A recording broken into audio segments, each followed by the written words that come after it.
is the editorial manager, Oxford Business Group. Thank you so much for joining us. Thank you very much. Also joining us is Alex Gordy.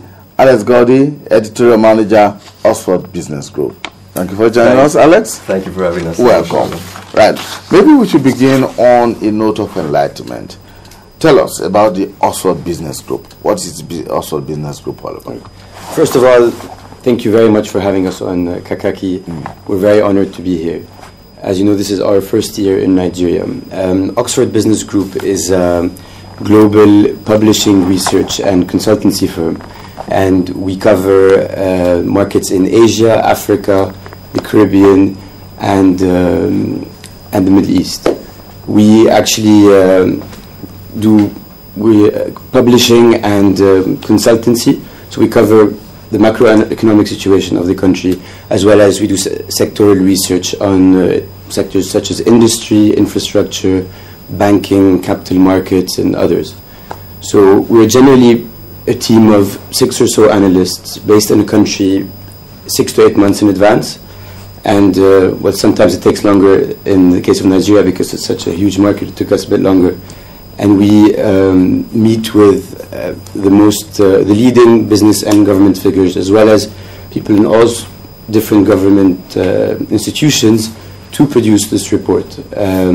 We're usually a group of, we're based in the country, and it's a collaborative effort that produces this report. So you do have a representation in Nigeria, Alex? Absolutely, yes. We're a team of 6 analysts based here. We're actually based here for a period of 10 months. As you said, because it's such a vast economy, it is simply impossible to understand the economy of West Africa without covering Nigeria. So it took us 10 months to conduct the research. Each of our analysts has his own sectoral specialty.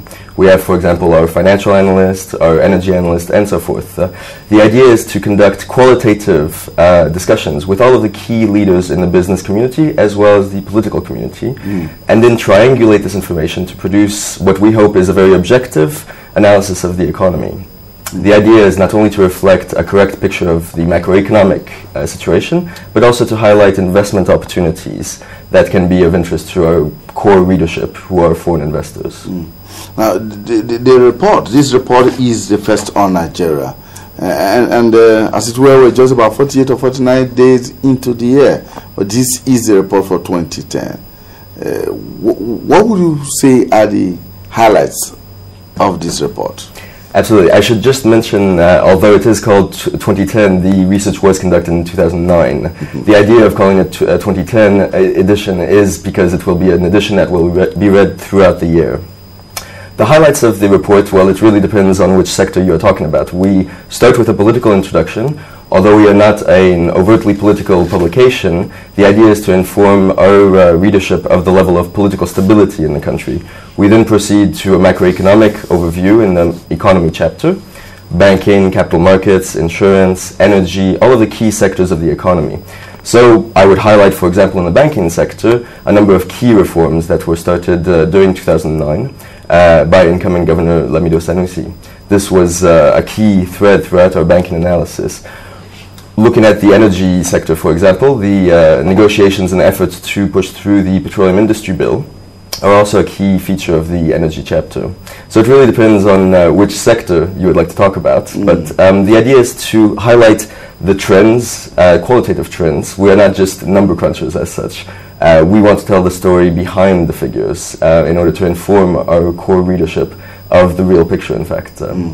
Okay, Kali, let's look at the research methodology adopted in putting together this. Yes. So, as my colleague Alex mentioned, we are a group of analysts, in addition to an editorial manager and a country director. And we start with interviews and meetings with the most influential figures, as well as figures in different areas of government and business. So, since our report highlights investment opportunities, as well as the analysis of the economic situation, we focus on, as Alex said, what's behind the numbers as well. So when you read the report, when readers read the report, you'll find that it's not just an analysis of the indicators, but also an analysis of the opportunities in sectors, the developments, the main players, and obviously this is done in each sector. And OBG also publishes bi-monthly online analysis, which readers can sign up to free of charge on our website, www.oxfordbusinessgroup.com, and where we have a sectoral analysis of every 2 weeks written by our analysts as well. Now, not only do we include analysis in these reports, we also sort of pepper the analysis with key interviews with business and political leaders. So if you open the most recent edition on Nigeria, we've included an interview with Governor Sanusi, for example, President Yar'Adua, etc., but also key international figures who can bring an external perspective to the situation. Right. For example, you'll find Moritz Kramer from Standards & Poor's, who has included a viewpoint on the macroeconomic picture. I also noticed that perhaps this is one of very few reports that has almost every sector covered. Usually when you get reports of this nature, they are either sectoral reports standing alone. But this has politics, economy, banking, insurance, energy, even the ECOWAS as a sub-regional organization is treated, real estate, telecoms and IT, industry, capital markets, construction, and then of course you have interviews. Now politics is one area that we dealt with very extensively. Now Nigeria marked just 10 years of sustained and uninterrupted democracy just last year. What are your impressions of Nigerian politics? Well, we do try to remain apolitical. We do believe that it is possible to cover the business and economic picture without delving too far into the political situation. The idea is not to take sides, but rather to reflect the story of what has been happening. You're absolutely right, 10 years is a very important watershed for Nigeria, and much has been achieved in these last 10 years. Obviously, it is a nascent democracy, and so certain lessons are in the process of being learned. But if you look at the strides that this country has made in the last 10 years, it is absolutely very, very encouraging, I would say. Yeah. Now, we deal with ECOWAS in the Nigeria report because, as I said at the start, it is simply impossible to understand the regional economy without understanding the key player. As they say, Nigeria is the giant in West Africa, indeed the giant in Africa. So we thought it would be interesting and very pertinent to include a regional analysis of Nigeria's interaction within ECOWAS and the regional picture, in fact. Khalil, I'd like to take just a little quote from an aspect of this report. And it says Nigeria is gradually leaving behind its previous reputation for poor governance and violence. Yes. Did your report actually find that to be true? Actually, I would rather my colleague Alex answer that question because he was based in Nigeria for the last time for the research. Yeah. So, Alex. Absolutely. Well, it is a slow process, of course, and you have bouts of violence every so often. However, if you look at the reputation of Nigeria, fairly or unfairly, really, that is open to question. We do have a democracy. We do have a certain representation of the political will of the people in government. This is important, and it is the hope that with strong institutions, the creation of robust institutions which are not a function of the will of one particular person, this will create a more robust democracy. So it is too early to say, in fact, I would argue. But of course, we do remain apolitical. We are here as observers, not to take part in the political debates, per se.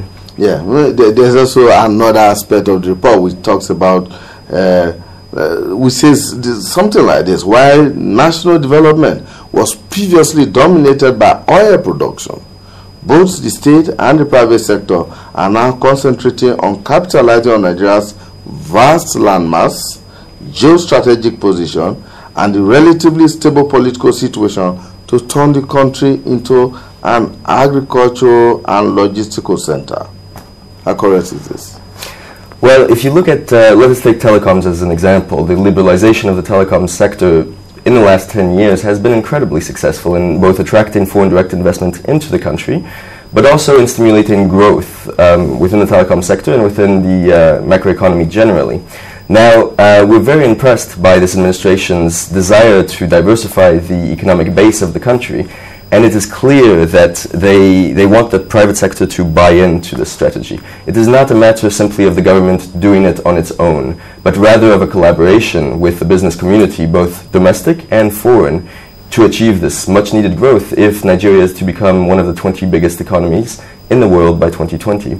You mentioned agriculture. Obviously, Nigeria was the breadbasket of West Africa at one time, but we find that about 60% of arable land in this country is not used. One of the issues that the government is attacking is access to market. Creating those transport links, for example, reliable roads, a rail link, to bring the goods to market, so that no longer we will have a situation where goods are not brought to market on time. Should you have robust growth in agriculture, services such as telecoms, financial services, you will see sustained growth of about 8.5%, which is what is needed to become one of the 20 biggest economies in the world by 2020.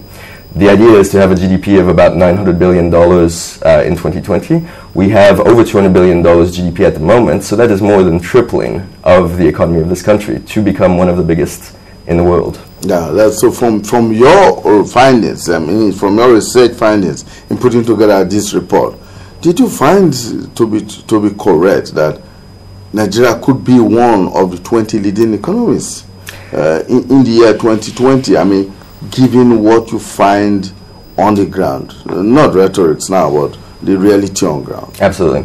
Well, certain issues need to be addressed, and we believe the government and the private sector are on the right path in addressing this. Power, of course, as all Nigerians know, is a crucial issue in achieving this kind of growth. But it is unfortunately simply impossible to study Nigeria devoid of an appreciation of the world economy. 2009 was, as you know, a very difficult and challenging year for the world economy. The global recession, as people call it, did have its impact on Nigeria as well. So we saw a sort of slowing of GDP growth in 2009, which was not merely due to factors specific to Nigeria. It was also to do with Nigeria's key export markets, such as the US, for example, which have a knock-on effect on Nigeria. Khalil, the report talks about systemic weaknesses in Nigeria, but believes that a raft of economic and political reforms could actually help Nigeria assist it to reassert itself and become one of the most vibrant economies in Africa. Yes, it does. And as with any country in the world, the consistent political and economic reforms are the main driver behind, in addition to a very vibrant business community, which Nigeria already has, will allow the country to flourish. And this is what has been the focus of our report. Okay. Yeah.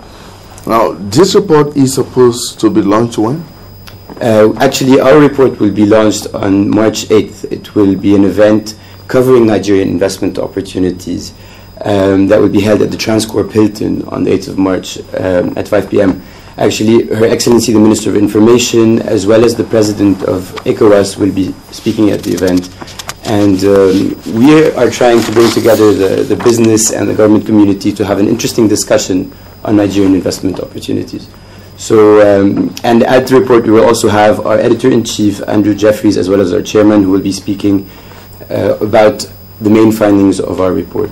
We should also mention that the report will be found at the upcoming Nigeria Oil and Gas conference next Monday and Tuesday at the ICC in Abuja, actually. Sort of a pre-launch before our... There's a pre-launch. Yes. Exactly. Yeah. The idea is to engender discussion. The idea is very much to present our findings during our conference, but to give a foretaste to those people who will be attending the NOG 2010. So people will find it in advance, and I encourage people to pick up a copy, actually. Now, yeah, picking up a copy, that's where I'm going to. Now, after the launch or at the gas summit, for instance, will those who are interested be required to buy this report, or by what means are you distributing this report? Our reports are actually found we don't sell them in bookstores, but readers that are interested could go on to our website, www.oxfordbusinessgroup, and they could purchase the report. The report costs £130, or they could buy individual chapters for £18. And they could also sign up free of charge to our alerts on Nigeria, as well as other countries in Africa and Asia, the Middle East, as I said, Eastern Europe and the Caribbean. And they could get the bi-monthly online analysis that we publish as well.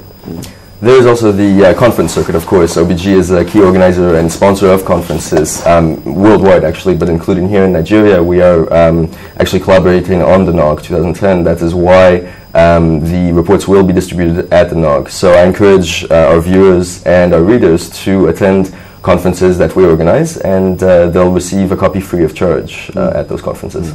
Now, how regular is this report going to be? This is the one for 2010. Indeed. We're going to be expecting that one for 2011, Absolutely. 2012? Absolutely. The idea is once we set up operations in a country, we continue covering the country on a yearly basis. Because we adopt the same methodology in all of the 28 countries that OBG covers, our readers can benchmark particular sectors, such as banking, for example, in Nigeria, compared to banking in South Africa, banking in Senegal, other countries of operations that we cover. You've been in 28 countries. You've done these reports in 28 countries. Absolutely. And we are doing them on 28 countries. And we're expanding as well into new countries every year.